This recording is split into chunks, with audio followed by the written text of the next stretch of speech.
విశాఖలో ఒక serious health issue కనిపిస్తోంది ఇప్పుడు. ఆ హెల్త్ ప్రాబ్లం పిల్లలకు మాత్రమే వస్తోంది. వైరస్ అనాలో, వేగంగా వ్యాపిస్తున్న ఒక అంటురోగం లాంటిది అనాలో తెలియదు, కానీ సిచ్యువేషన్ మాత్రం చాలా సీరియస్గా ఉంది. అది అంటుకున్న పిల్లలు వింతగా ప్రవర్తిస్తున్నారు. ఉలకరు పలకరు, పిలిచినా అరిచినా స్లో మోషన్లో తల తిప్పి చూస్తారు తప్ప పెదాలు విప్పి అక్షరం కూడా బయటకు రానివ్వరు. మరికొందరిలో అయితే విపరీతమైన అల్లరి. అరే చిన్నప్పుడు ఇలా లేడే అని పేరెంట్స్ ఆశ్చర్యపోయేంత మార్పు. అసలు ఏం జరుగుతోంది వైజాగ్లో?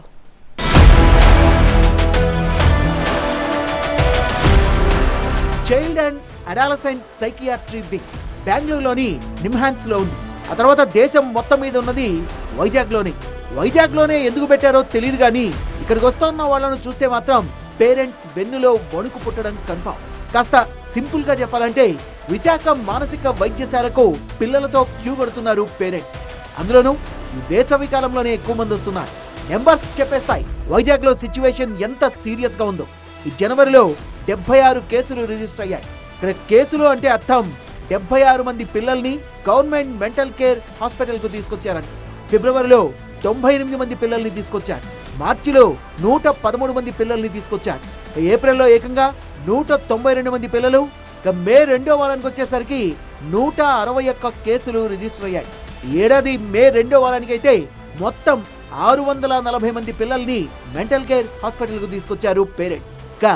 గతేడాది జనవరి టు మార్చి మధ్యలో మొత్తం 477 మంది పిల్లల్ని తల్లిదండ్రులు ఈ ఆసుపత్రికి తీసుకురావాల్సి వచ్చింది. ఆసుపత్రికి వస్తున్న పిల్లల్లో ఒక్కొక్కరిది ఒక్కో సమస్య. అందులో వెరీ కామన్ గా కనిపిస్తున్నవి పిల్లలు ఏకాగ్రత కోల్పోవడం, అడిగిన దానికి సరిగా స్పందించకపోవడం, అల్లరి పెరగడం, మెంటల్ స్టెబిలిటీ లేకపోవడం, అన్నింటికి మించి విభిన్నమైన అలవాట్లకు ఆకర్షితులవడం. విభిన్నమైన అలవాట్లపై ఆకర్షణ అనేది సీరియస్ మ్యాటర్. చెప్పేది కాదు, పిల్లల్ని అబ్జర్వ్ చేస్తేనే తెలిసేది. ఈ లక్షణాలన్నింటికీ కారణం సెల్ ఫోన్. ఏకాగ్రత దెబ్బతినిపోతుంది.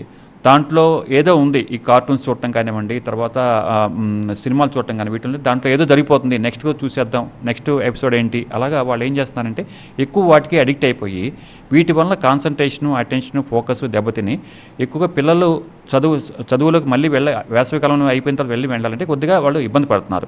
ఏది చదువులకు స్కూల్కి వెళ్ళి మళ్ళీ టైమింగ్స్ మెయింటైన్ చేయలేక మార్నింగ్ రెడీ అయ్యే టైము, వాటి వల్ల ఏమంటే కొద్దిగా మొదట్లో స్కూల్ స్టార్ట్ అవ్వగానే కొద్దిగా స్కూల్ ఎగనామం కొట్టడం, మళ్ళీ స్కూల్లో వెళ్ళినా కానీ ఎప్పుడు ఇంటికి వచ్చేద్దామని చెప్పి ఫోకస్ చేయకపోవటం, ఇలాంటి ఎక్కువ పిల్లలు మా దగ్గరికి వేసవి కాలంలో ఒకే వస్తుంటారండి. స్క్రీన్ కు బానిసైన పిల్లలు ఖచ్చితంగా చదువులో వెనకబడతారు. ఎందుకో తెలుసా?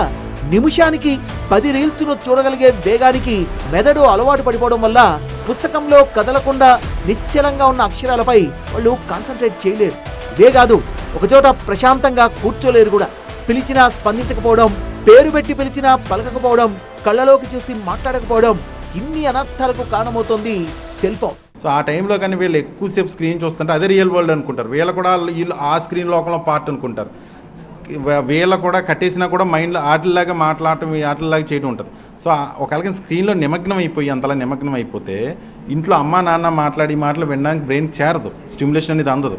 ఇన్ ద సేమ్ వే మనుషులు ఎవరైనా చుట్టాలు వచ్చినా, ఫ్రెండ్స్ వచ్చినా, ఎవరిలో వచ్చినా వాళ్ళ మనుషుల మొహాలు చూడరు వీళ్ళు. ఎందుకంటే వీళ్ళు ఎక్కువ వాళ్ళ లోకంలోనే, వాళ్ళ స్క్రీన్ లోకంలో ఉంటారు. అప్పుడు స్క్రీన్ చూడటం వల్ల ముఖ్యంగా ఏమవుతుందంటే ఈ స్టిమ్యులేషన్, ముఖ్యంగా మాటల స్టిమ్యులేషన్, మనుషులు మాటలు వినడానికే ఛాన్స్ తగ్గిపోతుంది. అలాగే మనుషులు మొహాలు చూసి మనుషులతో మమేకం అనేది కూడా తగ్గిపోతుంది, ఎందుకంటే ఈ లోకంలో ఫిక్స్ అయిపోతారు కాబట్టి. పట్టుమని 10 ఏళ్లుండవు, మీద పడి రక్కినంత పని చేస్తారు. ఎవరి మీద కాదు, పేరెంట్స్ మీదే. తల్లిదండ్రుల్ని చూసి పిల్లలు భయపడక్కర్లేదు, కానీ ఎదురుగా ఉన్నది భయభక్తులతో గౌరవించి తీరాల్సిన పేరెంట్స్ అని తెలిసి కూడా ఒక రకమైన అసహనాన్ని ఎక్స్ప్రెస్ చేస్తున్నారు పిల్లలు. కరెక్ట్ గా చెప్పాలంటే పిల్లలు తమ చేయి దాటిపోతున్నారు అని చెప్పేంత అసహనం అది. దీనంతటికీ కారణం సెల్ ఫోన్. అతిగా స్క్రీన్ చూడడం వల్ల పిల్లల మెదడులో గ్రే మ్యాటర్ తగ్గిపోతోందని స్కాన్లలో తేలింది. దీనివల్ల ఆలోచించే శక్తి, జ్ఞాపక శక్తి శాశ్వతంగా దెబ్బతింటాయి. పుట్టుకతో ఆటిజం లేకపోయినా ఫోన్ల వల్ల ఆటిజం లక్షణాలు వస్తున్నాయంటున్నారు డాక్టర్లు. స్క్రీన్ లోపలుండే రంగుల ప్రపంచానికి మెదడు కనెక్ట్ అయిపోయి బయట ప్రపంచం నుంచి వచ్చే శబ్దాలను, పిలుపుల్ని మెదడు బ్లాక్ చేస్తుంది. ఇదే వర్చువల్ ఆటిజం. దీనివల్ల మాట్లాడడం మర్చిపోతారు, సొసైటీకి పూర్తిగా దూరం అయిపోతారు. ఇందులో విపరీతమైన యాంగిల్ ఏంటంటే చిన్న విషయానికే విపరీతమైన కోపం రావడం, వస్తువుల్ని విసిరేయడం, తల బాదుకోవడం, వీటన్నింటికీ కారణం సెల్ ఫోన్. ఒక్క వైజాగ్ గురించే ఎందుకు చెప్పాలి, ప్రతి ఏరియాలో కూడా ఇదే సమస్య. ఇప్పుడు పిల్లలకు పేరెంట్స్ ఇస్తున్న టైం తగ్గిపోతోంది, వాళ్ళతో గడిపే కాలం తగ్గుతోంది. అపార్ట్మెంట్ కల్చర్ పెరిగేసరికి గడప దాటని పరిస్థితి. పైగా పిల్లల్ని ఓవర్ స్మార్ట్ గా పెంచడం మొదలైంది. మట్టిలోనో బయట పిల్లలతోనో ఆడుకోవడం తప్పన్నట్టుగా ప్రవర్తిస్తున్నారు తల్లిదండ్రులు. ఆ రకంగా వీధుల్లో పిల్లలు కనిపించడం కూడా తగ్గింది. సింపుల్ గా చేతికి ఫోన్ ఇచ్చేస్తే చాలు అంతా నిశ్శబ్దంగా ఉందనుకుంటున్నారు పేరెంట్స్. ఇదే పిల్లల్ని మెంటల్ కేర్ హాస్పిటల్ కు తీసుకెళ్లేదాకా వెళ్తోంది.